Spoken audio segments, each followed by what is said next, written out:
Gideon.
Colleagues, this is Neil. Just checking if everyone can hear me.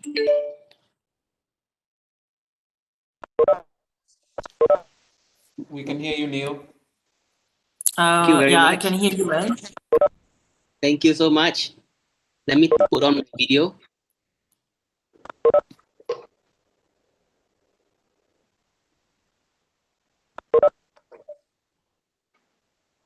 Neil, look as if you've been in the sun.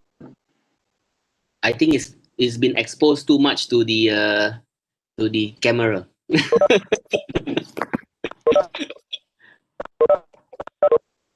Hello, Edie. I think people are still trickling in. We are now at 65. But if you allow me, Edie and Victor, maybe I can go through some of the ground rules so that we can have a very smooth town hall session online. Colleagues, I am sure you all know Cisco WebEx meetings by now. I think this could be my 1,000th virtual meeting for this year. So I don't need to explain the fundamentals. Suffice it to say that if you are interested in making intervention at the Q&A session, please do raise your hand. There is the control panel at the bottom where you can do that. And then subsequently, you can also choose to use the chat function to submit any questions, etc. I see a note from Angel sent to me, greetings Neil, we can hear you loud and clear. Thank you, Angel, and I hope you're keeping well in New York. So I am very happy to be here to help coordinate this session. I will be your masters of ceremony for the town hall. We have with us as well the president, newly elected president of the Nairobi Staff Union, Mr. Eugene Papa. Eugene, I'm not seeing you in the system. Are you in already?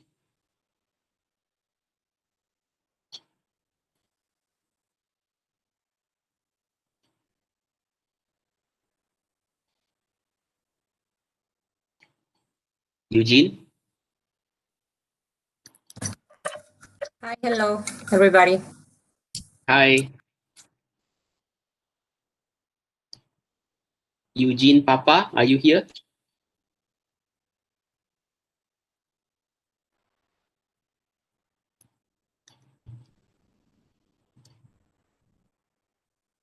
Leon, once Eugene is here, can you please let me know? I'll let you know. Noted. Thank you so much. Yeah. In the meantime, colleagues, as you know, the agenda, the main highlight, of course, is our ED's speech. But we have Eugene, hopefully, with us to speak on behalf of the staff union, followed by our Deputy Executive Director, Mr. Victor Kisok, and then the ED, and of course, the open platform, open Q&A. And at the outset, let me thank everyone for taking part in the survey, which was very interesting to get all your feedback. Neil Eugene has joined. Wonderful. Eugene, welcome.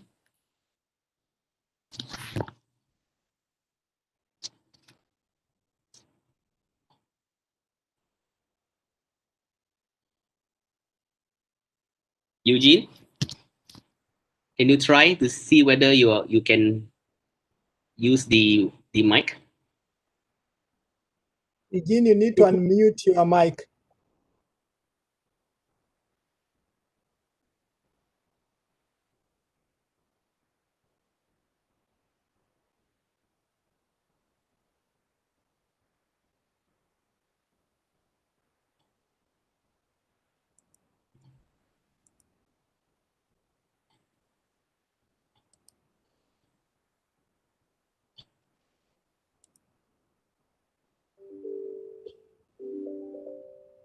Eugene? Over, do you hear me? Eugene, your mic is muted.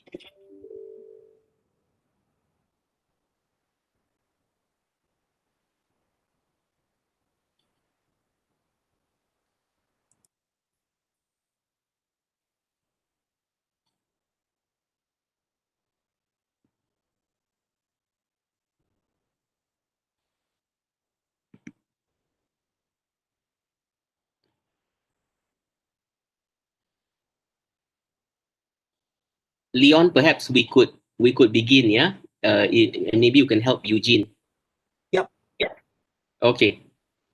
Edie, Victor, with your permission, I would like to call the town hall to order and welcome all UN Habitat colleagues to this virtual town hall. And I am very sure all of us are, very excited because this is I believe, the final town hall for a very, very unique year that we have gone through together. And let me begin, colleagues, by asking everyone for a minute of silence to remember our fallen colleagues. Dr. Aliun Badian, a retired colleague, Miss Mary Debo, and Mr. Philip Carey, and also, of course, to all those our colleagues, our friends who have to fallen to COVID, etc. this year. So a minute silence, please. Thank you.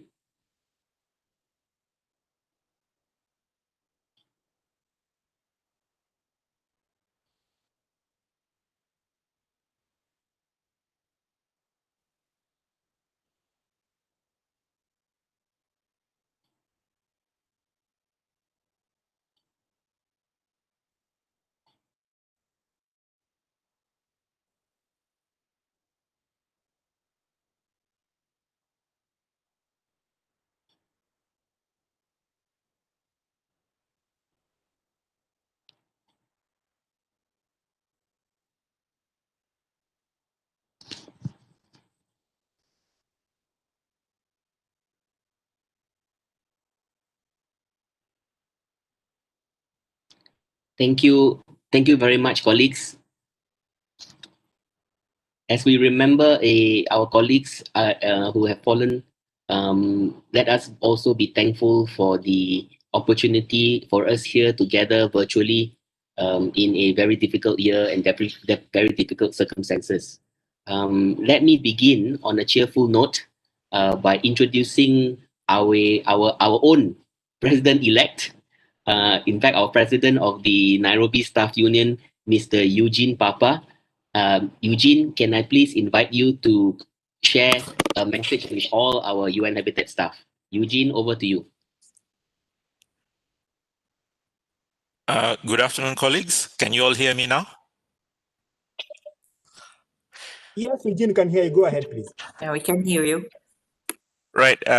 Thank you. Thank you very much for, first of all, giving us the opportunity as the NSU to address the UN Habitat final, town hall meeting. And I'd like to thank you and all other colleagues for electing me as president. I'm the second president after the by-election. I'm the president now of the next 1 year in transition for the 11th Nairobi Staff Union Council. I would like to thank, first of all, my opponents, of course, Pamela Odhiambo from UN Habitat and Jennifer Odalo. And Pamela and Jennifer both kept the election very honest. It was competitive. It was not anything near a walkover like people thought. So that is very good. This is a unique privilege for me, unique and singular in that now I'm addressing you as the president. It's the first address I'm making as president. It may be a bit odd, I may be a bit nervous. You will bear with me. Thank you to the organizers of this meeting, Madam Munir Sharif, Edie, Neil, and the rest of the team. I have very few remarks as president, as this is the first, engagement I'm having. it has been, a difficult 3 years financially, of course, for the UN. That was evidenced by the letter from the Secretary General to the rest of the staff, to all of us on Saturday. And we see what that has done for us, that has done in terms of anxiety, what it has contributed towards the way in which we work and how we do our work and so on and so forth. And there is also the COVID pandemic, which did not make things any better. It exacerbated the situation. So we're actually undergoing right now a very dire situation. But I would like to reassure all the constituents, all members of staff who fall within UN Habitat, UNEP, and UNON, who we represent, that I am now leading a team that is in place, has been in place for at least a year, the 11th Staff Council. I'd like to reassure them that we'll continue to make sure that the staff welfare is utmost in our minds. And one of the things, of course, that is focused is anxiety about their staff contracts, anxiety about their jobs, anxiety about how we are going to do things going forward. And I just wanted to point out to you, Madam Executive Director, that this anxiety, of course, continues. There are a few cases I'm sure you're aware of. There are about 100 cases of people who are not quite sure what their contracts are going to be going forward and into the Christmas season. So they would really like to hear from you. This is, of course, on top of the other engagements that you're already having with the Staff Council before me, and they'll continue going forward. I'd like to thank your office for being very good and accommodating in our correspondence so far and in working together with the Staff Council. I'd like to apologize on behalf of the Staff Council. I think the 11th Council has not come to see the Executive Director so that they are formally introduced and formally introduce ourselves. So we're also hoping to secure that during the coming, in the first part of the new year, so that we come and see you and engage you and give you 1 or 2 pointers of what we think we can do together collaboratively going forward. But right now, I'd like to thank you, everybody. Thank you for electing me. I wish everybody a very good holiday season in the coming Christmas season. And of course, would like to see everybody back safe, healthy next year, so that we can continue to engage and continue to serve this United Nations as we all want to be. And you can rest assured that at the Nairobi Staff Union, under my leadership and stewardship for the next 1 year at least, that we are going to continue serving you as well as we can. Thank you, and over to you. Thank you very much, Eugene. And once again, our congratulations on your election. We really look forward to working with you. As you know, we work very closely with the staff union, and at any point, please do reach out to us. So we are very thankful also for your message. Colleagues, without further ado, please let me invite Mr. Victor Kisok, our Deputy Executive Director, to convey his message to us in this town hall. Victor, over to you. Okay, good morning, good afternoon, and good evening, everybody. I really hope that we're all doing well and we're safe and we are positive. Habit of counting days since major events, and it's been 274 days since we've been working at home since the 16th of March. 274 days, that's a pretty long time. And in that time, we've had to recreate our offices at home so that we can continue to deliver. And the one word that describes 2020 for me, for all of you, has been productive. And I just think of some of the superlative things I've done. It means that our life, some of us have had to think about what to do with our kids and children. And a remarkable statistic came out just the other day, which showed that retailers that sell office furniture have seen a 122% increase in sales because everybody's basically been adapting to this new environment, this new normal that we keep on calling it. But the important thing that goes with buying all that furniture is that we as UN Habitat have recognized since WOOF, and WOOF was 306 days ago, since WOOF, we've recognized that we have a lot of unfinished business. And we have really stepped up our game. We've really done some phenomenal things, which I must say I have to commend staff for what they've done. And it's as if we've just accepted the fact, we've embraced the notion that the world has given us an additional mandate of COVID-19. Yeah, I don't particularly want to list all the different things that we've accomplished, but I want to highlight some key things that we have done in the last 306 days. And if I were to go back beyond the 306 days, I would include those days that we were in Abu Dhabi, when we first saw people wearing the masks, when we saw people's temperatures being taken, when we had to use the hand sanitizers going in and out of office spaces. A phenomenal period of time.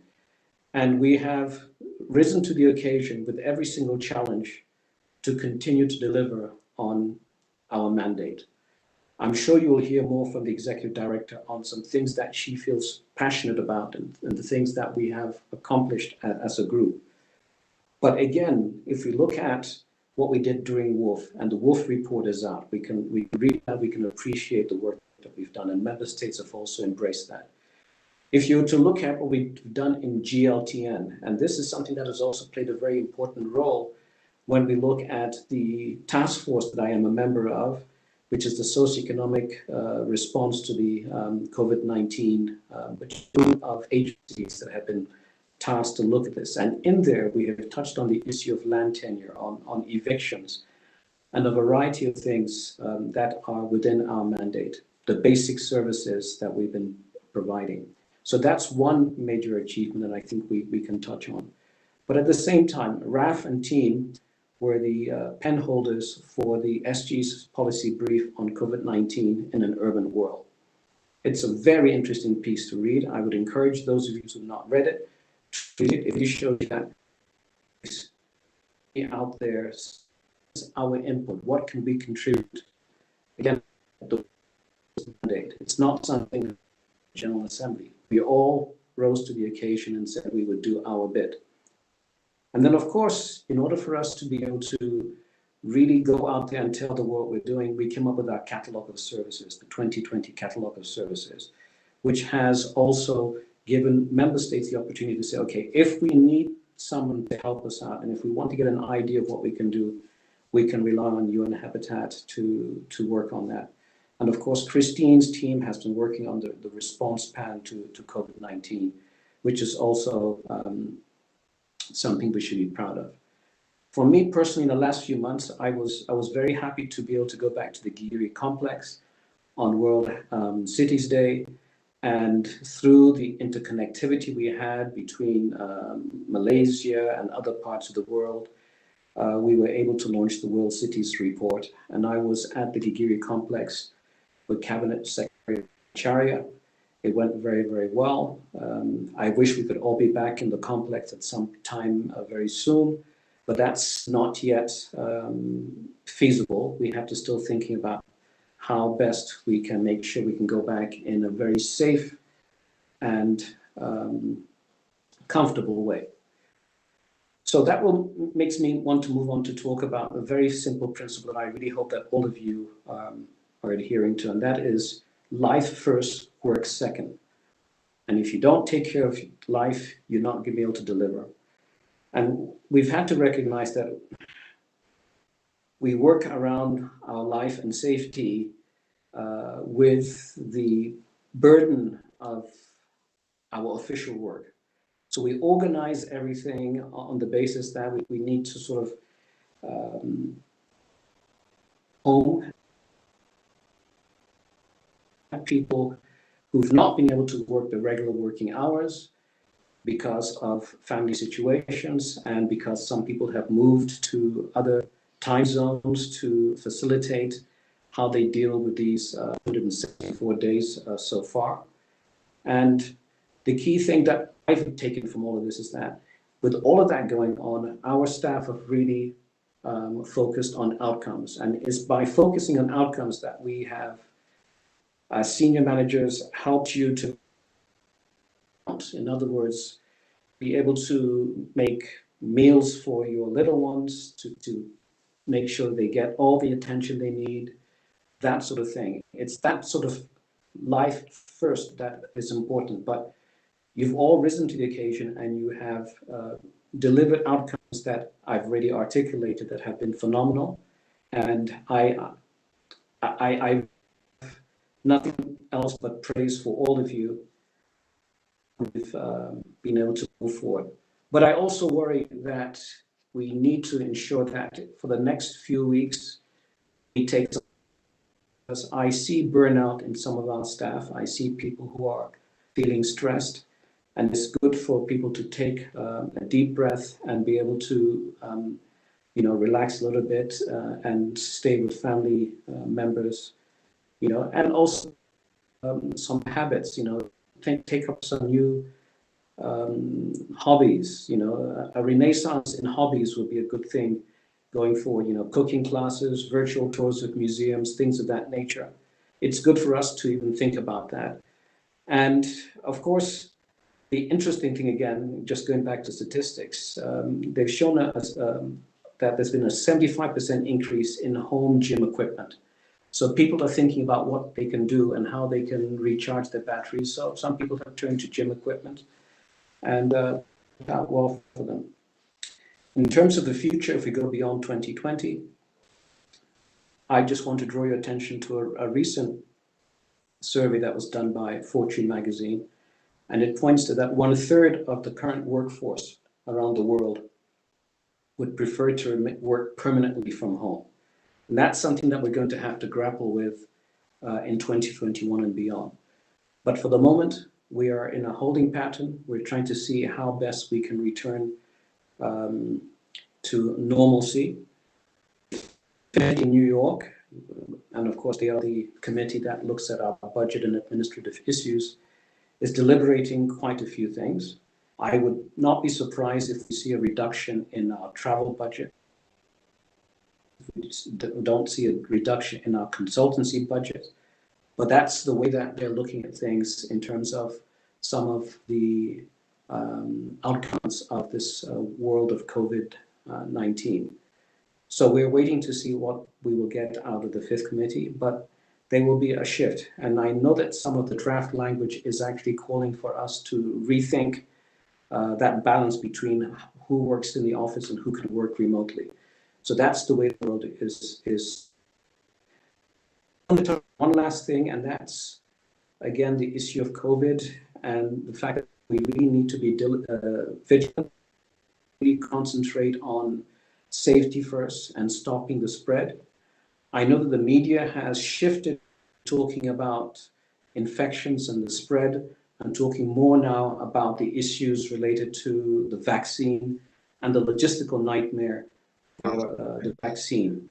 I understand that Kenya has made its own order for vaccines, which is a significant number. I think it's around 24 million, which will serve as the initial tranche here in Kenya. As the numbers tell us right now, there's 72 million people who are confirmed positive for COVID-19. That is significant because just 6 months ago, it was 11 million people. So it shows you that it's really has spread. And again, if I go back to what we saw during Abu Dhabi, the Wolf 10, we had a few colleagues who came from Japan, Atsushi and Shri, and they were wearing masks and everything. But they were being smart because at the time it was a big issue in their hemisphere. But there isn't a single place now on earth, there are 191 countries that have cases of COVID-19. And so we have to bear that in mind. We've got 1.6 million people who succumbed to the virus. And that is not a small number, 1.6 million. That's a significant number of people. That's, if you look at it in terms of the population of Nairobi, that's basically half the population of Nairobi succumbing to and 6 months ago, it was only 500,000 people. So it, and even with the vaccine, it has been stated that We will still have to go around with masks. We will still have to make sure we make put protective measures in place until there is that herd immunity they keep on talking about. So it's still with us, and I really would encourage people to take some time off over the Christmas break, but also to themselves and their family and loved ones from infection. Thank you very much, Victor, for that for your guidance. Colleagues, can I just ask the senior managers to turn on their cameras? This Christine, can I invite you to do that? Raf, Gary, Irfan, Rong. I think it'd be very good for our colleagues to be able to see us. On that note, colleagues, now it's my privilege to and honor to invite our executive director, Madam Maimuna Muhammad Sharif, to present her keynote town hall speech. Edie, over to you. Thank you very much, Neil, Victor, our Deputy Executive Director, the President of Nairobi Staff Union, Mr. Eugene Papa, and senior managers of UN Habitat, colleagues all around the world. A very good morning, good afternoon, and good evening to all of you. So the year 2020, which was to be our year of implementation, if you remember the first town hall in beginning of the year, we mentioned that the year 2020 is the year of implementation. Then we started February in World Urban Forum in Abu Dhabi, and we have the declaration of the actions of what we should do. But somehow the things that we cannot predict. So now that is our year of implementation has been defined by the global pandemic that continues to hold the world and its grips. So as per today, the World Health Organization, as also mentioned by Victor just now, concludes that COVID-19 is present in all continents bearing Antarctica, with over 72 million infections and some 1.6 million deaths worldwide. So on behalf of the agency, please allow me to convey my sympathies to the families of UN Habitat, colleagues who have passed away in 2020, that is mentioned by Neil just now. Each colleague was a special person, a father, a mother, a brother, a sister, or a child to a grieving family. So may their souls rest in peace. Thank you all for your continued perseverance, and which I truly appreciate. Colleagues, as you know, that the duty of care has been the overriding principle of the agencies from beginning of the year. Although a vaccine has been discovered, it is estimated that we will be living with COVID-19 throughout 2021. And in some part of the world, the general population will not be fully inoculated until well into 2023. So working from home, virtual meetings and guided delivery of services on the ground will be the norm. We are actively preparing for the challenges ahead. For those of us based in HQ, please take note that you are required to be back to the duty station no later than 4th January 2021. And also let me thank our Yunnan colleagues who are with us today, and let us wait for the guidance from the Director General on when we can return to the office. As most of the socio-economic impacts of lockdown economies take effect, the International Monetary Fund, or IMF, expects the global economy to contract by 4.4% in 2020. And the forecast that the increase in global output will be smaller than expected. The International Labour Organization forecasted that nearly 50% of the 3.1 billion workforce will lose their job in 2021.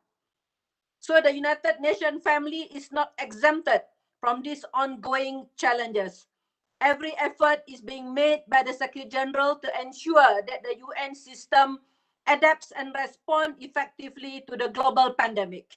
In 2020, UN Habitat has played our part in contributing to the Secretary General Advisory on the COVID-19 and an urban world that is also mentioned by Victor just now, and also in our own small way. We have successfully completed 13 immediate response projects providing basic services, policy guidance, and on-the-ground remedial assistance to the most vulnerable communities in Kenya, Ethiopia, Somalia, Brazil, the Philippines, Cambodia, Myanmar, Sri Lanka, Guatemala, Honduras, and El Salvador, Iraq, Tunisia, and Egypt. Our whole of house approach resulted in the UN Habitat Global Response Program with a focus on 64 countries, and where to date we have raised around USD 22 out of the 22 million out of this 72 million needed. A donate button was also recently launched. Please visit our website for this donate button. Coming back to the dire socio-economic impact, let me once again reassure colleagues that under this administration, head count takes precedence over a head count. Every effort has been taken to ensure that we meet our contractual obligation, especially to those holding permanent, continuing, and fixed-term contracts. At the same time, I need to be a responsible steward to the financial obligations delegated to me by the General Assembly through the Secretary General. So as such, I have to plan the budget for 2021 based on the anticipated scenario of USD 3 million in core contribution, which will allow us only 14 posts on the foundations. This is against a USD 10 million budget approved by the Executive Board in November 2020. So colleague, what does all this means to you? So this means that we are only able to renew contracts every quarter until we receive adequate funds from the member states to allow us to renew contracts on the annual basis. If you remember, in 2018, we were on the monthly contract, and then we improved into the 3 months contract, quarterly contract, and then 6 months, then 1 year. Now, I think due to this 2020 COVID-19, we also have problem in challenges in terms of our funding. So we go back to this quarterly contract. So to ensure we overcome the liquidity challenge the agency faces in the first quarter of every year, we are safeguarding position by ensuring that they are funded from project funding. So you will see that by now, you will be moved to the project funding. But however, staff will continue to keep alien on their foundation funded posts. This is a challenging time for the UN as a whole, as also mentioned by Mr. Eugene Papa just now, as the Secretary General highlighted in his broadcast to all staff on the 10th of December 2020, explaining about the liquidity challenges facing the UN. But be assured that at UN Habitat, like in the wider UN family, we are in this together. Let me also be transparent and pragmatic about the situation we find ourselves in today. If the financial situation does not improve by end of the first quarter of 2021, I really hope that all of us will try our best to gain funding from the member state. We will be forced to seek the intervention of the Secretary General. This can take the form of an official downsizing, which we hope to avoid at all costs. In fact, I have already submitted an appeal to the Secretary General to prioritize UN Habitat in terms of the regular budget for 2022. So my dear colleagues, you may be wondering why would the Secretary General give special attention to UN Habitat when member states are all focusing on their own survival with little or no spare cash to support multilateral organization like the United Nations. I think we have secured the trust of the Secretary General and our colleague in other UN agencies, as partly just now mentioned by Victor.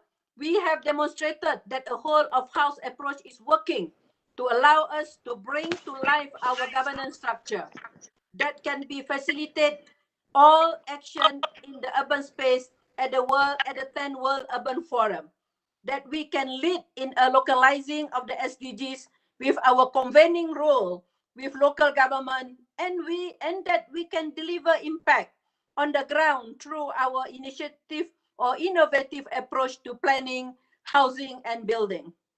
So in the rebuilding of the post-COVID world, we must live up to the promise of our mandate.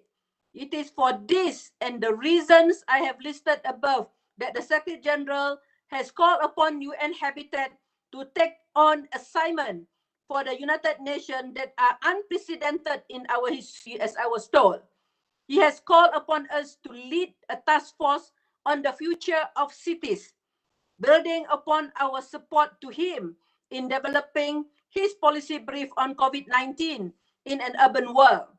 The Secretary General has also asked UN Habitat to lead in the implementation of the UN system-wide strategy for sustainable urban development and the United Nations support to the President of the General Assembly to prepare for the high-level meeting on the implementation of the new urban agenda in April 2022. Colleagues, let me take this opportunity to recognize, to thank, and to acknowledge the good work of all UN Habitat staff, whether you belong to the HQ branch, the regional office, or in the project office in a specific country. The impact of our contribution is well acknowledged by donors, recipient communities, and also by the wider UN family. I hope you understand that we become more project-oriented, and until co-funding returns to a sustainable level, it may appear as though that we are prioritizing HQ over the field. This is because we are guided by the contractual obligation. All I can say is that we are all indebted to your resilience, and I promise that when funds become available, you shall see direct investments in our country and regional offices. In 2020, through our joint effort, we have acquired approximately 166 million in earmark contribution. This represents both global program and country projects, which are all contributing to the implementation of our strategic plan towards the achievement of the SDG and the decade of action. But let me also highlight that due to this most extraordinary situation, the delivery of our mandate is not even. Some sub-programs have been receiving a lot of attention and funding. Others have fallen by the wayside. And as we become more project-driven, we will need to find a way to address these gaps. I also know that you are all impatient about the restructuring of the organization to be completed. As you know, the new organigram has been endorsed and have been circulated to all of you. The corporate RESI and the official focal point list has been refined by our managers, and more recently, the project review committee guidelines have also been circulated. The failed architecture policy paper has also been circulated to all managers. Similarly, the PMO assignment list has also been published. Colleagues, 2020 has been full of unpredictability. We could not delay the implementation of the new structure, although we were facing COVID-19. Senior management met on a daily basis starting 15 March for the first 3 months. And once the situation stabilized, we now meet twice a week. At the same time, we have had to deal with 3 times the normal administrative load as our project-funded portfolio expanded and as demand for our technical services by the Secretary General, the DCO, member state and local government exploded. So take recruitment as an example. In 2019, we have to deal with 18 recruitment in a year. In 2020, we had to process more than 80 recruitment process or recruitment requests. And let me also acknowledge that management can do much better and must do much better to serve all of you. But be reminded also that we are already understaffed going into crisis. We were to have an additional 40 posts on the 2019 approved budget of 18.9 million. Instead, we weathered 2020 with 8 times the demands of a reduced budget of 4.9 million that did not allow for any additional posts. This is not to excuse anyone from the improvement that have to be made. So this is just a note to all our colleagues who have come together to help the agency get through the global pandemic and at the same time focus on reforming an organization that had suffered a decade of disinvestment before I arrived in 2018. I want to thank all my managers and all of you for the sacrifices made throughout the year. And I'm most grateful for the continued support, and you can count on me to work around the clock with you to support our mission to leave no one and no place behind. You can see on the slides some major achievements we have made together since 2018, as also mentioned, some of that mentioned by Victor just now. You can look into that from the baseline review agency. We work into the governance reform. I don't want to go to the detail.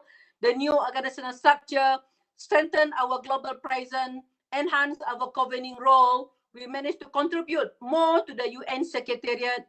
We better communicate of the impact. We have the catalytic demonstration project, all of House exposed and streamline internal governance. As you all know, we need to reposition UN Habitat to ensure that we have a place in the wider UN system that is also reforming. We also had to win back the confidence of our donors, which is well reflected in the USD 166 million of earmarked funding received. But there is still a lot of work to do. So to be sustainable, we need to acknowledge that we are building back an organization, and 2020 has been a year of implementation. I needed to see if the new structure can stand on its own, can operate efficiently and learn from mistakes to refine it and make it more effective. Finally, where do we go from here? And what is in store for 2021? In the next 2 days, starting tomorrow, I will be in a virtual retreat with our senior managers. We will be reflecting on the achievement made, the gaps in our implementation, and the inputs from all of you captured in the free town hall survey. So we will then use the input received to develop a detailed corporate work plan, which will be linked to all managerial and individual work plans. We will also have a corporate calendar where our priorities as an agency will be reflected. We will also have set targets for all normative and operational leads, as well as for funding, data collection, and impact communication work, all of which will form the basis of our start year town hall, which will be in mid-January 2021. On more personal note, let me share with you that 2020 has been particularly very, very challenging. Losing our colleague to COVID-19, shoring up finances of the agency, seeking the support of the member state to secure our work program and budget, attending nearly 1,000 bilateral meetings, webinars, daily meetings, and UNHQ meetings, and also informal meeting with colleagues, all have demonstrated to me that my energy is derived from your optimism, your encouragement, and your generous support. So we are now 2/3 of the way to our destination, and your fellowship continues to inspire me. To our colleagues who have gone into a new assignment or are leaving us in 2021, let me thank them for their contribution. I wish them all the very best in the future, and I hope they will keep UN Habitat in their hearts as having contributed positively to their careers. Colleagues, let me assure you that I can see the light at the end of the tunnel now, and we have turned away from the darkness of COVID-19. It is going to be tough in 2021, but let's us join hands and continue with the reform, with the values, with the culture, and we have a major opportunity, a once in a generation chance to realize a better world for the future generations. With your help, let's make 2021 the year of the strategic plan, the year of delivering impact, and the year to build back better, greener, and fairer. Thank you very much for your attention. And I already took around 17 minutes of the time, and the rest I will open up to Q&A or any feedback, any proposal, or any solution that you would like to discuss and to propose to us. We are very open to that. Thank you very much for your attendance, and please take care. And at the same time, as Victor said, take also some rest end of the year, and happy Christmas and happy New Year. Over to you, Neil. Thank you. Thank you very much, Edie. Thank you very much. Colleagues, before I open to the floor, I would just like to thank all of you who have participated in our pre-town hall survey. I am now hoping John can share the slides. Very quick, colleagues. This is just to explain some of the recurring themes that we have received in the survey, and be rest assured that OED will work with the rest of the House to provide individual answers to all the questions raised by you in the survey. Apparently, there's quite a delay in switching the slides. Yes. All right. So, colleagues, if you can look at the slides in front of you, it's actually one slide. So basically, I think a lot of colleagues were concerned about the status of the program, where is it going, etc. And I think both Victor and the ED have addressed this issue adequately. Colleagues were also concerned about duty of care, particularly about returning to duty station. There was also issues with regards to childcare, education, children's education. That have UNON colleagues with us who can help us address some of these issues. And we had also quite a number of questions associated with operations and efficiency. As Victor mentioned at the outset, we are very much in line to reviewing how we have implemented the new organizational structure, whether or not we have issues. How do we make it more effective and more efficient? So I think some of these questions are associated with that. Job security and contract extensions, as you can imagine, it tops the survey. And as the ED mentioned, we are working hard to make sure that we follow the basic guidelines, particularly fulfilling our contractual obligations to those colleagues who are on permanent, continuing, and fixed-term contracts. More or less, as the ED mentioned, we are able to renew contracts on a quarterly basis until the financial situation improves. And of course, health risks and mitigation factors, please be rest assured that OED working with Max and all our division directors and also colleagues in the field, we would like to assure you that your health is, as Victor said, the most important thing. matter here, and we will definitely answer your specific questions in the survey. So on that note, can I just invite give 1 minute each to, or 1 or 2 minutes each to our directors, if they would like to make an intervention. Perhaps I can start with Christine. Christine, over to you.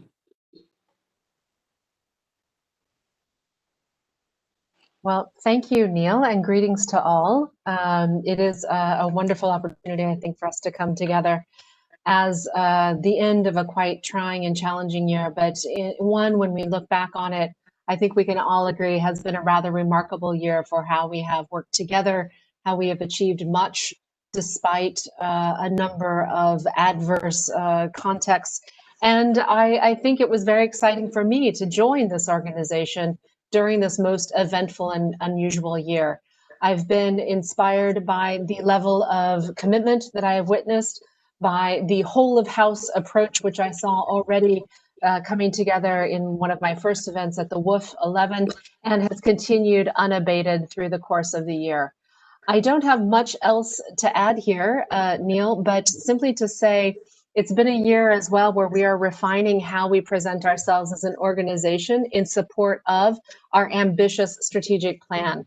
This is a chance for us to really work with partners, leverage our communities, engage with the regional and country offices, work across the entire organization for our global presence to really have the greatest impact with cities and with those who are most vulnerable in those cities themselves. I'm happy to respond to any questions and look forward to any further conversation during the town hall, but want to thank joining with the executive director and the deputy executive director, the great level of commitment, engagement, and leadership that I think all staff have shown through the course of this very trying year. Thank you very much, Christine. Raf, would you like to make an intervention? Thank you, Neil. Just very briefly, I would like to pick on 2 points from the introductions of the Executive Director and Victor.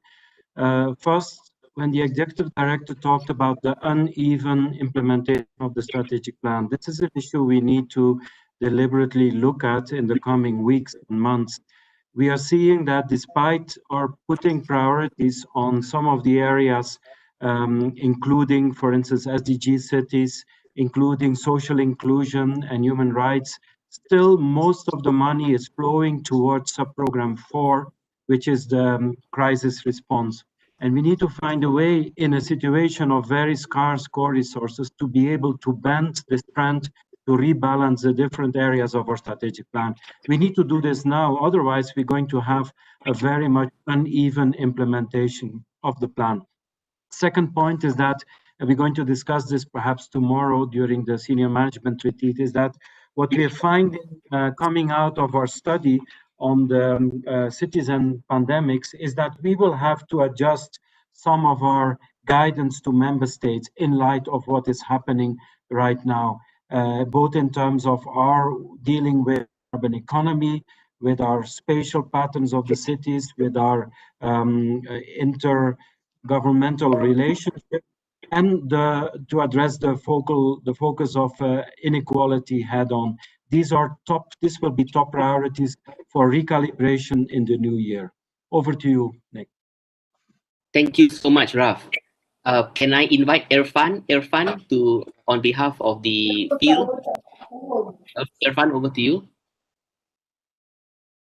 Thank you so much, Neil, and many thanks to ED and colleagues.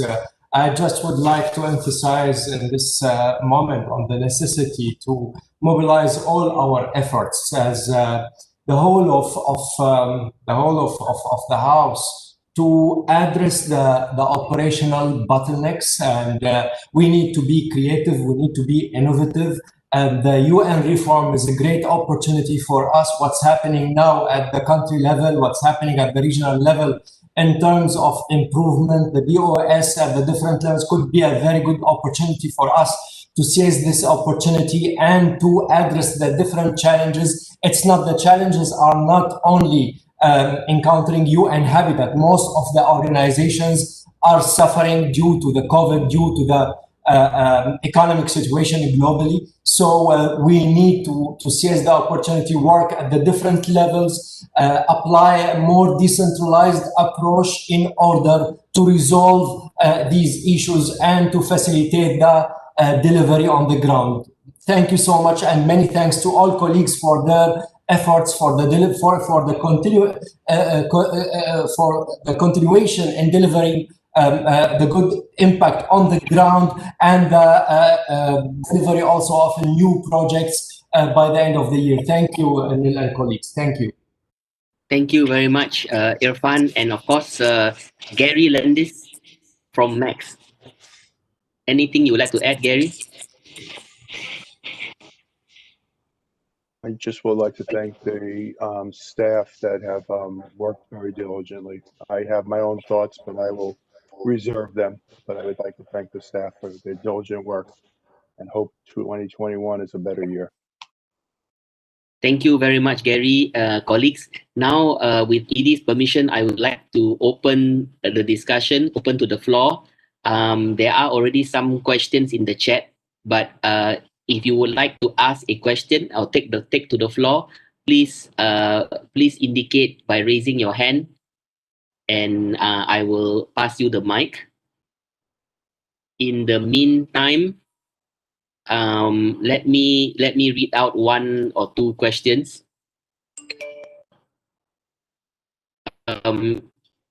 Yes, can I also before that invite Chris Williams? Chris Williams, if you have anything to add, Chris, over to you. Thanks very much, Neil. Thanks, Edie and Victor. Appreciate your opening remarks, and dear colleagues, thanks very much for your participation in this meeting, but also weathering this last year. It's been very difficult.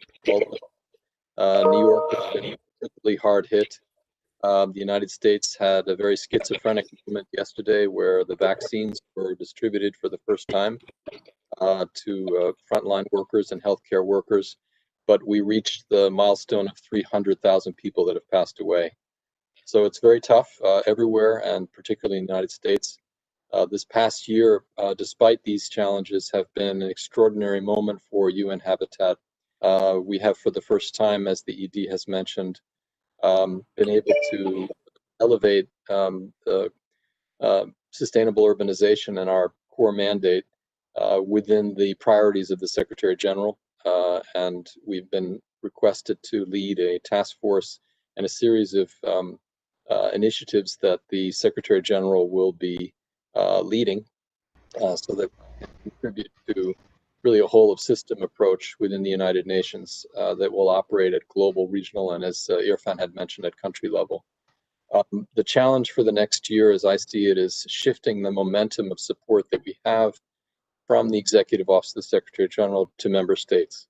And I'm happy to announce that just last month, the Second Committee of the General Assembly adopted a resolution on UN Habitat, which called for a number of initiatives, not least the holding of a General Assembly high-level meeting on the implementation of the New Urban Agenda in 2022. This may sound distant and a small meeting, but in fact, it provides the basis for a lot of momentum and support for the organization that would allow us to position our issue and secure additional funding. I hope to work with colleagues and all of you on this, but let me just conclude by wishing everybody a happy holiday season, and thanks so much. Over. Thank you very much, Chris. Colleagues, there are quite a number of questions in the chat, so I am going to open up. I think Atsushi, you asked for the floor. Atsushi, that's Wail and Eve. I don't know who is Ivan SD,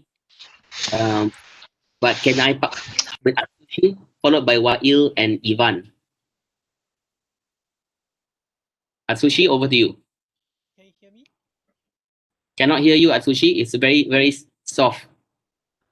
Okay, I speak loudly. Can you hear me better? Yes, yes. Thank you, Atsushi. Go ahead. Thank you very much. And thank you, Edie, for giving us a fuller picture with a very candid and very encouraging your voices. You talked about you touched on the liquidity challenge, and you mentioned suspend positions through project funding is a way to go. I mean, for us to go. But I have one proposal, and I have already communicating and proposing this to Gary and Neil. Probably colleagues remember what the organization did 3-4 years ago. When also organization faced some financial difficulties, we did all across the organization the what we call cost recovery. Cost recovery that time worked well, although it was not perfect. So the very first meeting I attended when I joined UN Habitat was about cost recovery, and I was asked to collect 700,000 from our office. It was difficult. Anyway, my proposal is there is another possibility to explore that is not cost recovery as such, but kind of cost sharing among all units of the organization. I've been asked by some people that consider or discuss to move staff from core or the PSC or foundation general purpose to project based. Although we don't have a particular big project which fully cover those posts. So we discussed among us, and the way we came up with this proposal, cost sharing, and we already provided the possibility of sharing some fund with all. And if this can go and can be practiced with all units in the organization, that's exactly what whole of house approach is needed. We can raise some fund to fill the gaps. So although it may not fully cover the 100% of the financial gaps, so this is one of the proposal we already made to Gary and Neil. So I like to appeal to the ED and Victor, and please consider cost recovery as one of the ways forward. That's one. And as already Elfan mentioned, we have lost already 30-40% of the P staff in our office, but we are our office, country office and regional office are capable of acquiring more funds and more projects. So if investment is there, I'm sure we can collect more. We can raise more fund and we can get more project. Thank you. Over to you, Neil. Thank you very much, Atsushi-san. I think you raised a very pertinent question. There are also some similar questions if you look at the chat, colleagues. There are several questions asking us about if we become more project-driven, then we also need to be more efficient. There are a lot of efficiency questions, etc. Let me state at the outset that OED is trying its best to ensure not only a whole-of-house approach, but a problem-solving facilitation that we are doing, and we are working. I know that but maybe the rate of solving all your issues is not fast enough. But nonetheless, the reality is that we are also very short-handed. But as the ED said, it's not an excuse. I would like to perhaps at this point, if there are any of the directors who might want to come in to address this issue with regards to efficiency and effectiveness. Gary, would you like to take on this question? Sure. Thank you. Good afternoon, colleagues. Well, I think we demonstrate effectiveness by living up to our donor agreements and delivering our projects within the time frames and to a stated quality for the contribution agreements that we sign, especially if we're becoming a more project-based organization again, which is unfortunate, and a reduction of multilateralism and a reduction in the executive director's ability to prioritize where resources need to be enacted. Efficiency is the idea to deliver the same product either quicker or with less resources. And the UN is always looking for efficiency. I think Habitat, through its austerity over the last few years, continues to be more than pushing the envelope of efficiency in many areas. I think we all could deliver more if we had even a second line of resource at every level, and many of us are one deep.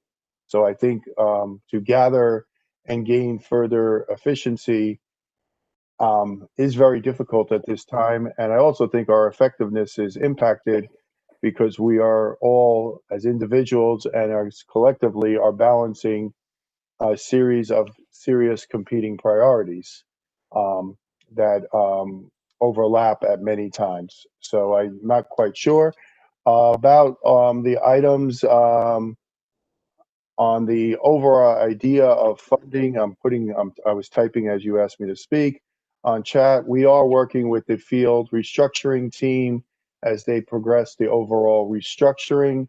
And we are looking at different ideas to seek money with Christine on packaging some of the regional offices and country offices, liaison offices in the form of soft earmarking and putting out a pledging conference specifically for them. Amy and I discussed the concept that DPA uses for their country office, which is a consolidated annual appeal. We are also looking at the issue of what Atsushi referred to as cost sharing. Cost sharing is the idea of you have a pool of resources and you're going to then back charge them to the individual projects. I would say two things on that. If we have resources that are providing direct support to the project and we need those resources to do that function, they could be assigned as many projects that come to the PRC with 2 to 3 months, a month of that service that they need.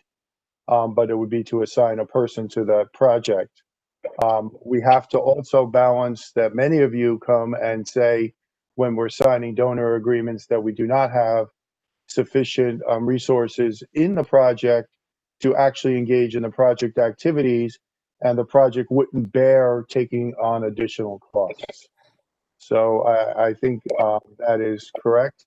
There's a lot of great concepts about business improvements, and I'm more than happy to continue to look at business improvement concept. It's what my career has mostly been defined as.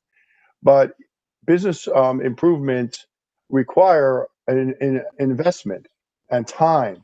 We've worked with ROAS on furthering mutual recognition and how the UN Common System is moving for global service delivery models, and working with the UNDP BOSS model. We've been working with ROLAC on looking at the different ways we use contracts of different service providers. So we are trying to do limited process improvement. But just to be clear, major overhaul of process is a project in itself that requires resource and dedication.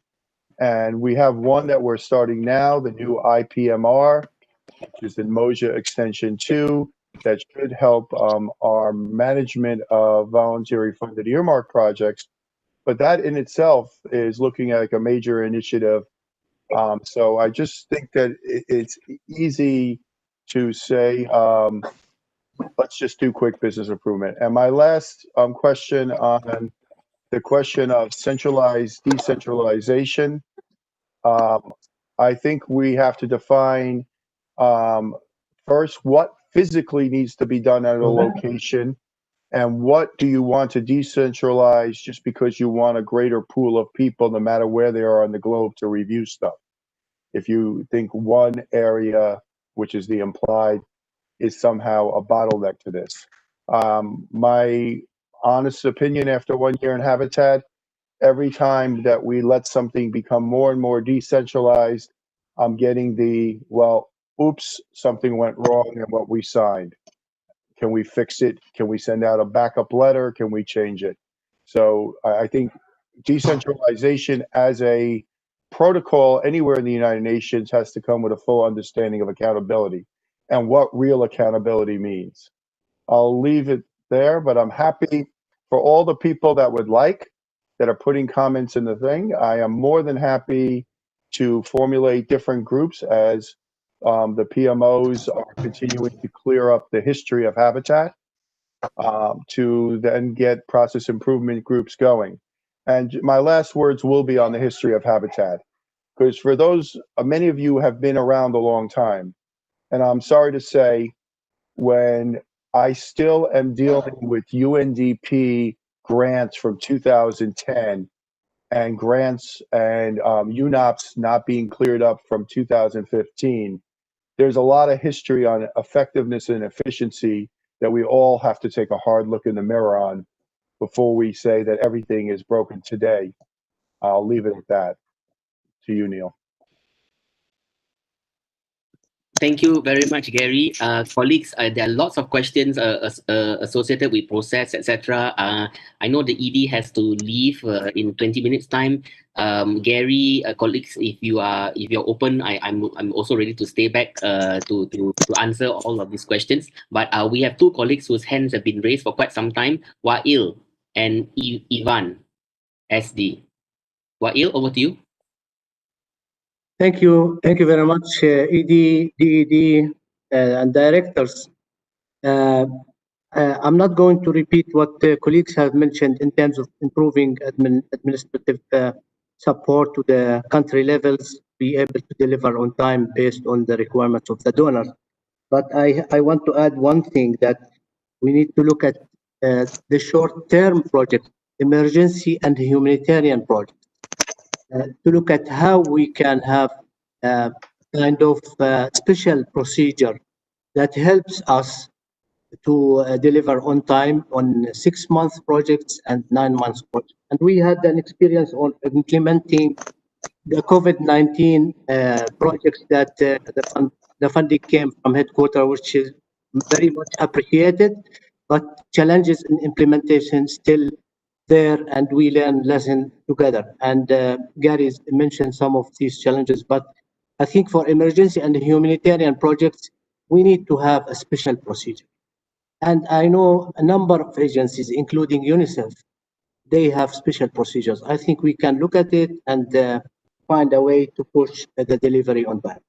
The positioning of UN Habitat at the country level and regional level is very important under the Secretary General reform.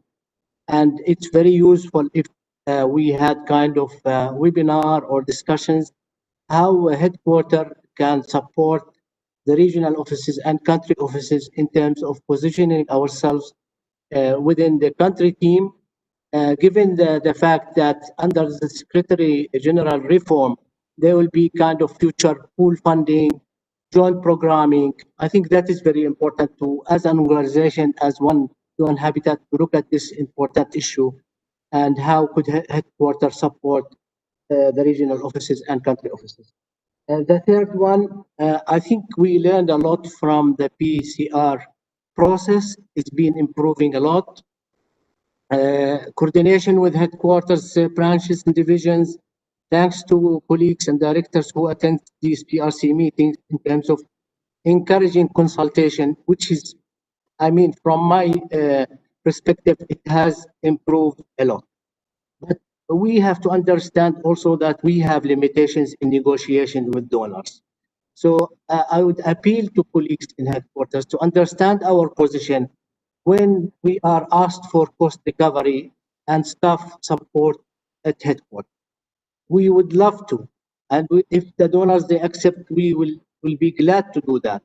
But also our hands are tied, and the donors, they also have percentages of staff costs, so they don't accept increasing staff costs and adding staff costs for headquarters. Thank you very much, everyone, and happy holiday. Thank you very much, Wael. We take note of all the issues that you have raised.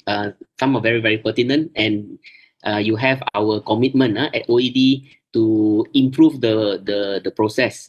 Because this whole process improvement is, as the ED said, something that we constantly have to do. I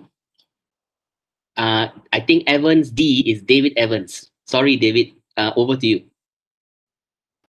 It is. Thanks, Neil. I didn't realize my name was coded there. Thanks for that. Nice to speak to everybody. Just briefly building on some of Wahel's comments and something Raf said earlier. It's more of a comment, I think. So indeed, the sub-programs seem out of balance. Some sub-programs of the strategic plan as much as 90 million in 2020 and some as low as 10 million. So there's some rebalancing needs to be done there. But as has been said a number of times, a lot of the programs and projects are coming through conflict, crisis-related countries. So, in this time of financial crisis, I just want to, raise a point which has been raised over the years, but for those people who are newer and just to make sure it's still on the agenda. Our programs in Afghanistan, Syria, Iraq, Lebanon, Sri Lanka, Somalia, Mozambique, Myanmar, Philippines, those have been the kind of golden goose over the last 20 years, which have brought in hundreds and hundreds of millions of dollars of earmarked funding, and may continue to. So in this time of financial crisis, I think it's very easy to look at the PSC, the program support costs, and say, look, this kind of 7% is not acceptable. We need to move to 13%, or we need to be on 13%, which is a bit of a perennial discussion. And I suppose I'm making a bit of a plea as the sub-program 4 coordinator and for my colleagues in regional offices, that in those countries, it's a very competitive environment. If you're going to a donor in Afghanistan or Iraq or in Somalia, and the other agencies, it's seen as a humanitarian environment, and it's 7% program support costs. And queuing behind you in the donor's office is UNDP and IOM. And they're saying, we will do this for 5%, 7%, whatever. So that's often the environment. So I'm just kind of remaking that play at a time. I know we want more money, not to say let's push for 13%, because 13% might become zero. And 7% of something over 20, if you look at Afghanistan or you look at Iraq, 25-year programs of hundreds and hundreds of millions of dollars coming in at 7% PSC. So it's a very competitive environment. If we say, well, we'll try it this year, you lose your footing in that country and IOM snags the project or UNDP snags the 3-year project, then we're off the radar for a period of time.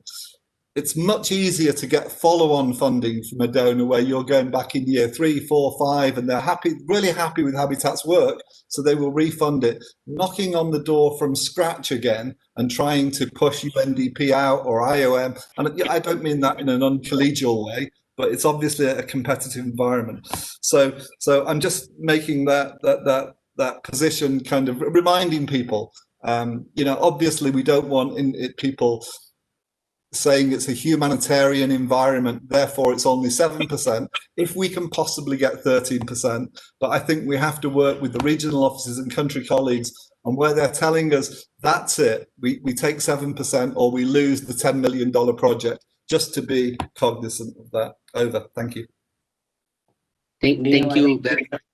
I don't seem to have a hand that I can raise. I just want to comment on some of the things I've heard, specifically on things like decentralization and having more authority, and how we move forward with our work. I'm a big advocate for decentralization. And besides that, I keep on saying that's one of the first things I heard the Secretary General say in 2016 when he was being given his induction in New York. But with decentralization, there must be a consistency in approach. There must be adherence to the policies, the procedures, and there has to be a mechanism to monitor, to make sure that those who've been given the authority at the field level are complying with the fundamental principles, whether it's petty cash management or anything else that is before them. Now, if you have adequate core funding, then you have enough people who can monitor to ensure that there is that consistency in approach. The biggest problem that I've seen with decentralization without these key elements being in place is that you start having hybrids and all sorts of things happening, and you either have challenges from auditors or you just have completely different entities sort of springing up within your own organization or office or department. So we are at a very challenging position right now where we would like to. And I remember one of the things that Neil first said to me about the PRC as to how do we get the PRC propagated to the regional offices. And I said, as long as there's consistency in approach, and as long as they adhere to what we have put together as the terms of reference of the PRC, that is a headquarters-based PRC. And every so often we need to make sure that we are getting reports as to how they've conducted PRCs in the regional offices. It's a very fundamental principle, but we have major challenges in doing so in this current environment. I can tell you other parts of the UN House that have, specifically strands that have delegated all the way down, and they're having major challenges now because a lot of those cases are actually going to the UNDT because they have to do with staff benefits, entitlements, and things like that, as to how one office is implementing it and interpreting the policy versus what headquarters believes the policy should be. So let's bear that in mind as we go forward. Thank you. Thank you very much, Victor. Colleagues, if I may give the floor to the ED, because the ED has to leave in 10 minutes. And with your permission, ED and Victor, we can then still continue with the questions from colleagues. ED, over to you. Thank you very much, Neil. Thank you very much, colleagues, for all your feedback, your comments. I read through all the comments on the chat, and I can put it into a few concluding remarks. One is about the question of are we continue with the project type of funding, and then putting up the post from foundation to project. I think at the moment, if we would like to, as I said, to have a hard count, I have no choice. I have to shift from the foundation, from the non-earmark to project. But for the time being, until we come up with the sustainable and we can encourage the member state to contribute on the voluntary contribution. This is why I would like to appeal to all of you to trying your best to encourage and also to demonstrate our work on the ground, and especially the implementation, so that to bring back the trust of the member state for them to contribute back on the non-earmark or the contribution, so that we can bring back all these people that we park for the time being under project funding to come back to the work that we're supposed to do, that is member state keep on asking us to do the normative work. So that is one. Second is about the cost recovery sharing that is suggested by Asusi. Maybe they can look into that. And I'm always for the concept of a competency, accountability, transparency, effective and efficient. As I first came in UN Habitat, I introduced this CATE. You used to say CATEE, but I would like to take this opportunity to push to put upon you that let's take one or two SOP or two process that been always a problem in UN Habitat. Can we set up a task force that you look into the two process, maybe like either recruitment process or agreement process, a service delivery process, or HR process, or any other process that is the one of the bottleneck, the most important, the most challenging part. Now we form a task force, we form a small group to look into that, and then we come up with a very clear SOP, very clear guideline, clear checklist, clear deadline, and clear person who are supposed to be in charge. So meaning that is we don't need to call people so that this is stuck on your table, this is stuck on your desk, but actually we are very clear that everybody must adhere to the process. I think this is done by the PRC. I think they already mentioned. I think what El mentioned just now, that PRC has improved a lot, but still have a lot of things. I would like to see that even online PRC. So why don't we take this? I think PRC also, the whole of house mechanism, take one or two process that is really a bottleneck. Put up a team and let work on this, so that maybe I'm not sure how long it takes, so that we can have we can look into the bottleneck and a streamline and a very clear process, very clear guideline with the monitoring. So then after that, when we can go for the decentralization. I totally believe in decentralization, because it's not necessary to be at the HQ, because we need fast action. If we can have a PRC at the regional level, why not? Once we already have the procedure, we already have the standard, we already have the deadline and the guideline, everybody follow that. I think anywhere in this world you can do the PRC, and even now we can do it online. So I think this is also very important, and also on the delegation of authority, because delegation authority come with the accountability. And what type of accountability? We can identify a few items. What are we going to decentralize? What is the SOP? What is the monitoring? Because nobody should hold to the process. It should be very clear. Anybody who jump into that post or into that table, they can immediately continue the work, because it's already well designed process for that particular thing. So last but not least, I would like to thank all our colleagues, especially the regional office, the country office, and people on the field who are really for your commitment to implement our strategic plan, people in the HQ, and all UN Habitat colleagues. Thank you very much. Let us hold our hand together, build our work, new work culture, bring our respect and love, so that we can move forward in 2021 and beyond. Thank you very much. I have to leave for another meeting with New York, still on the budget.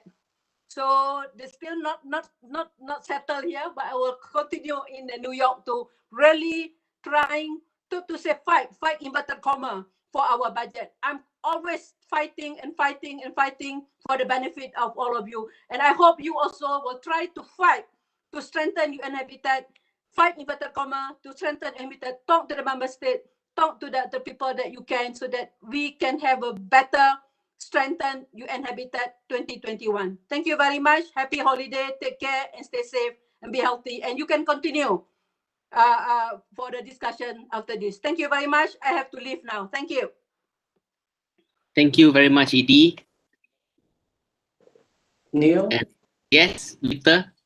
As you know, I have to leave as well, but if you permit me, I just want to raise one thing as we have the group assembled here. Of course. And that has to do with racism. I did not see it on your list, but I just want to say a few words on the issue, because, again, it's something that we should not tolerate at all. We do find it when we go out into the world, when we're outside of the work environment. But specifically, I just want to touch on it in terms of the workplace, because I think it's important that if people decide to join a community, and that community is the United Nations, and we stand for some very important principles as the United Nations, it should be that you decide to join and leave any notions of antagonism, of superiority or privilege behind. There's a concept that goes with racism that is known as otherness. And otherness means that you're making unjustified distinction between yourself and others. And we can't tolerate that. We cannot tolerate people excluding others or undermining others. And I want to say it as strongly as I possibly can, that in any instance where there is racism, the organization is going to come down hard on those individuals who are showing clearly that they are being racist to others in the work environment. There is the survey that has gone out, and we hopefully there will be some clear actions in 2021 that will be taken on this issue. But rest assured that we are taking it quite seriously as the senior management. Thank you. Thank you very much, Victor. Thank you very much, Edie. We understand you have to leave. Colleagues, we are willing to stay on in the town hall and continue answering your questions. Philippe, your hand is raised. Philippe, over to you. Thanks, colleagues. Thanks, Neil. Maybe just a thought. I mean, clearly we're going into a difficult year, and the frustrations are only going to grow in the process. I mean, at least what I notice in my environment, and so there will be a clear challenge to maintain a positive attitude and energy to really collaborate and focus where we can make a difference. And I do see positive examples from our own work in program development branch, just mentioning exactly engagement on migration in Burkina Faso, Latin America, how that feeds back into our global engagement within UN network on migration.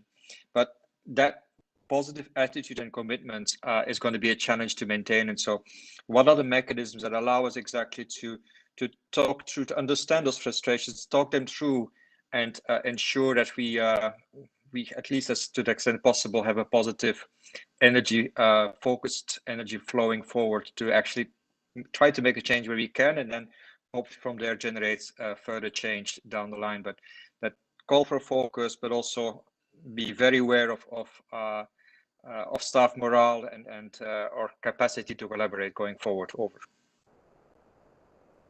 Thank you very much. Christine, over to you.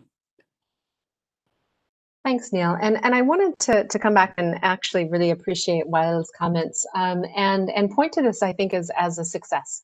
Even though we are still struggling and we have a number of challenges, the work that we were able to do around the internal response and the COVID response and some of the procedures we were able to put in place for that quick turnaround has actually led to those improvements in the PRC that were noted.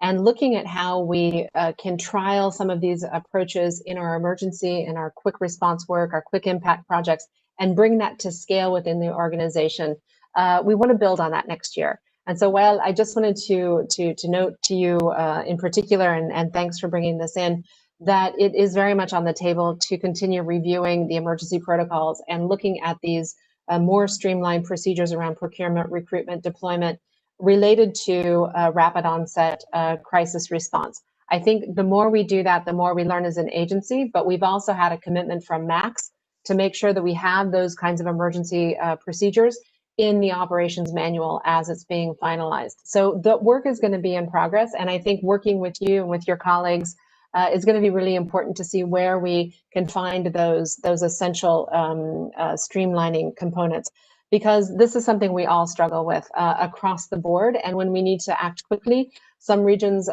can stand up quickly, some others take longer. Some country offices are more quick and some take longer. And this is what we need to be able to look at for our consistency and our predictability as an organization to deliver on the mandate. So that will be going forward. And maybe just to point out, David, as well on the PSC, it was agreed very early on that we would have 7% for direct implementation of emergency projects, 8% where the majority of that funding is going through an implementing partner, to make sure that we are able to pass on some of that indirect cost recovery to our partners. So that is established within our current protocols. I think globally the problem is that our average at a global level is only 7%. So that means at some point we're dropping below, at some places we're going to 13 if we're only coming to an average of 7. So that's another question we need to tackle. But in terms of the emergency protocols, I think we are on a good track, and we'll continue to refine that in 2021, building on the experience from this past year. I just wanted to come in on that and note with appreciation those comments. Thank you. Thank you very much, Christine. Raf, did you want to come in as well on the same issue?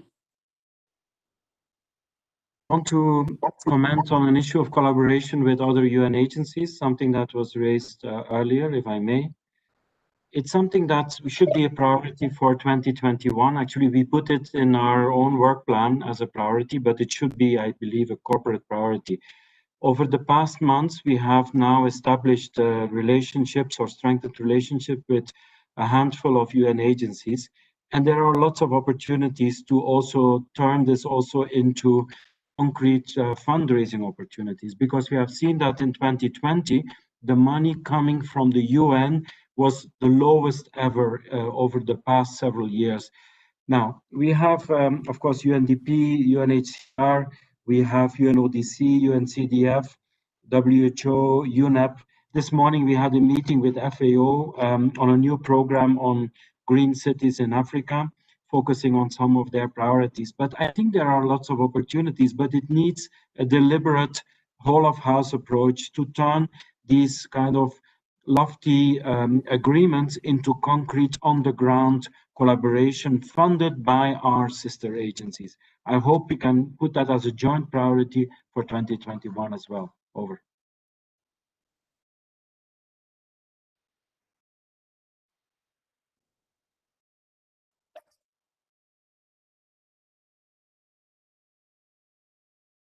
Thank you very much, Raf. Thank you very much.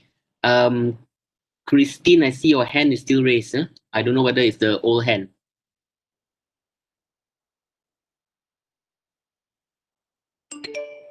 Old hand, please carry on. I'll try and get it down.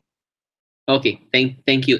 Colleagues, there's quite a number of issues associated with, like I said, mostly related to process, etc. And we'll try to answer them comprehensively. Gary, Edie, and Victor had to leave because they have a very important meeting with Catherine Pollard, the USG in New York, with regards to the budget of the whole UN. So, but rest assured that we will be coming back to this. And just to echo what Raf said, we have also had a good, several MOUs. In the case of UNDP MOA, memorandum of action. So we definitely would have taken this up as a corporate issue to try to see how we can react more cohesively with regards to being part of the whole UN-wide system. Colleagues, any other colleagues would like to take the floor?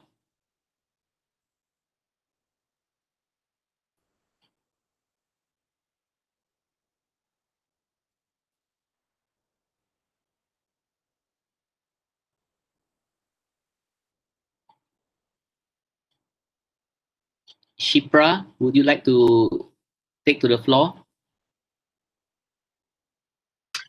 Thanks, Neil. I've been fairly active in the chat, so you know my issues. I think we are just to reiterate what Philippe was saying. We have had a challenging year. We are expecting to have another challenging year. We don't see any signs of the big ticket items being resolved just yet, and this is really.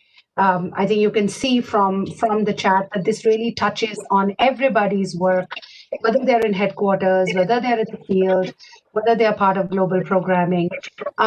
My big concern is also that the sort of abandoned regional restructure or paused regional restructuring exercise is not conducive to our working as one UN habitat. We are constantly being seen as the HQ team, the regional office team. HQ has been restructured.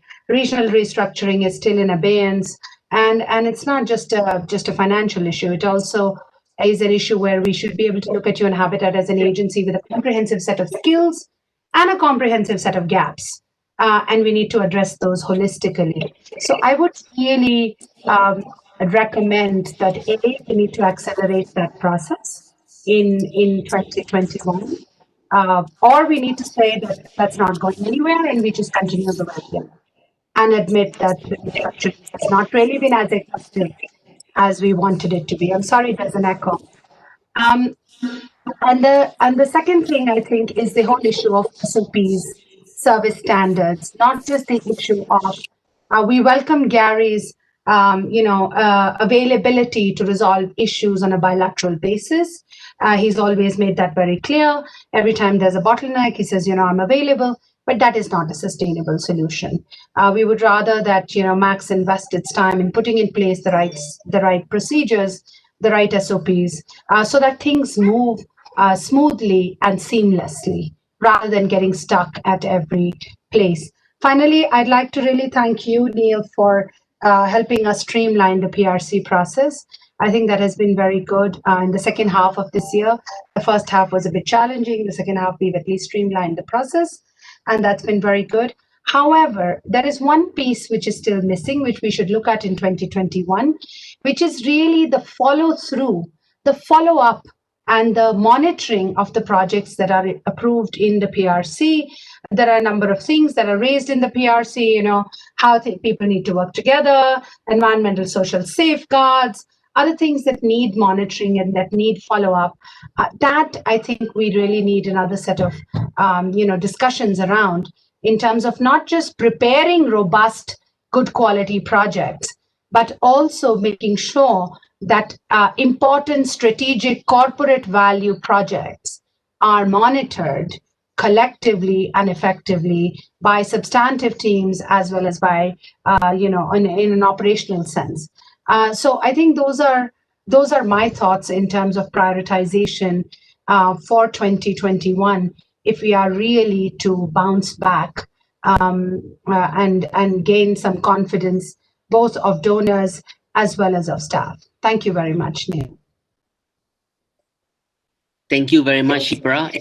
And as you know, I'm always striving to work with all of you to improve the PRC. And definitely, you're right, as the ED mentioned, she would like to see an electronic platform.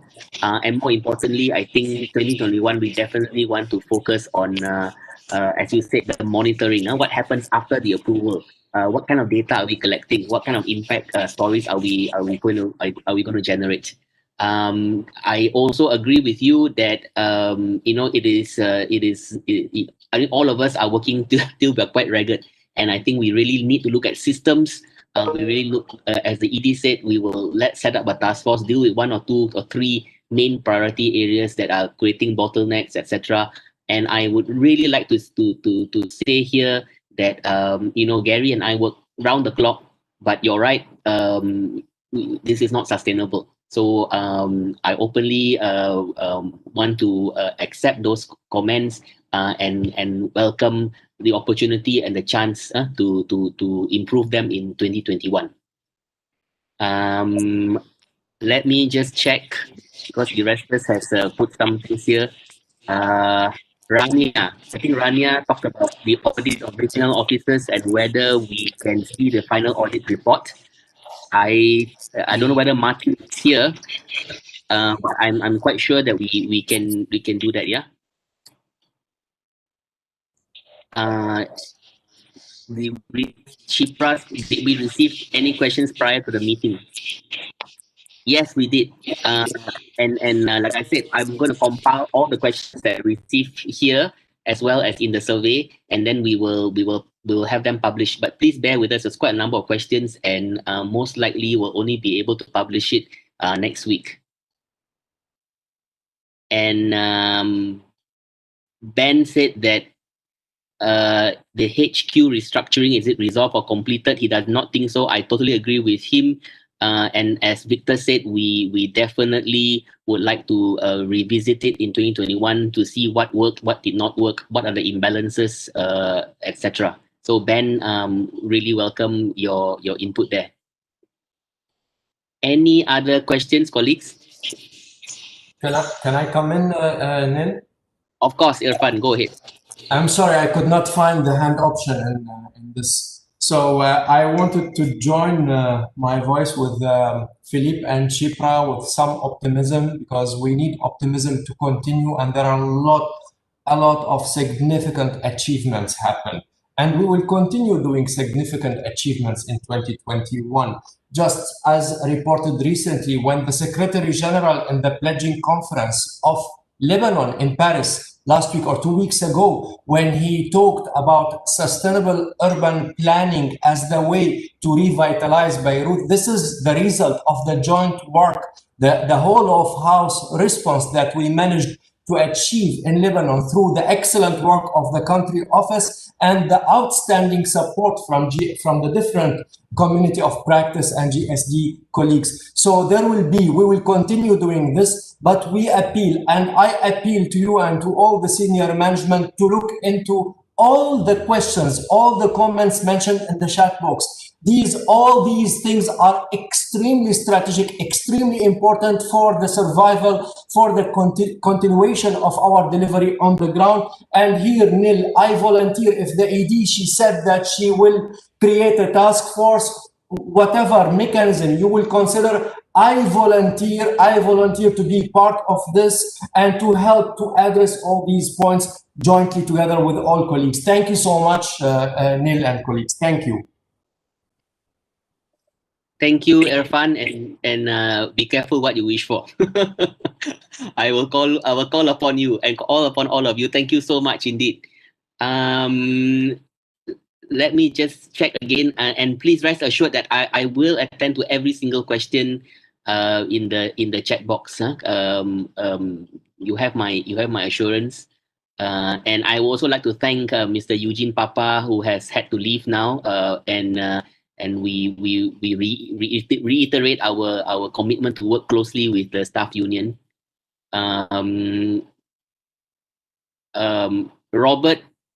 Robert Louis Lettington, rest assured we will be more process driven, and you're quite right. And as the ED said, build on the SOPs. And one of my deliverables, which I have not been able to do, is to actually get us an ISO certification for process. Why don't we do it? And I done quite a number of these in some government linked companies, so it's not impossible. Okay, I think I have covered most. Anything else, colleagues, that you would like to bring up? As I don't see any hands, Raf, can you do the honors and officially close the town hall on behalf of the ED? Raf, over to you. Thank you.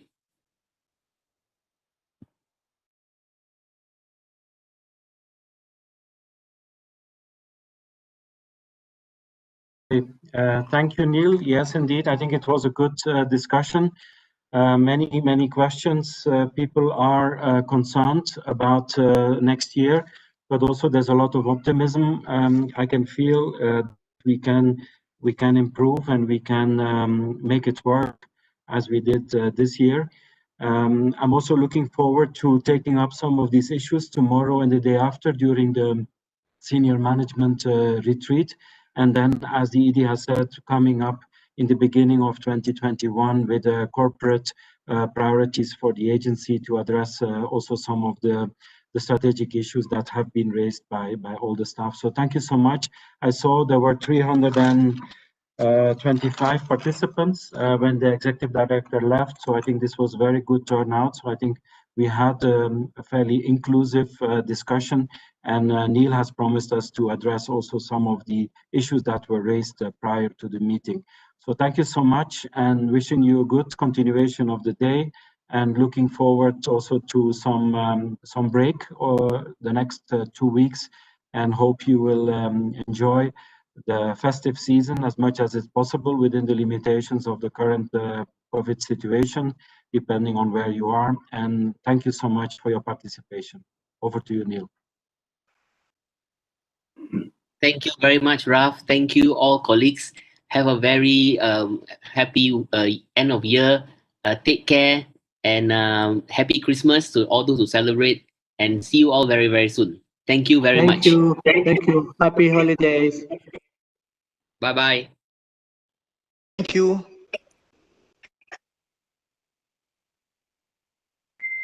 Thank you. Thank you. Thank you.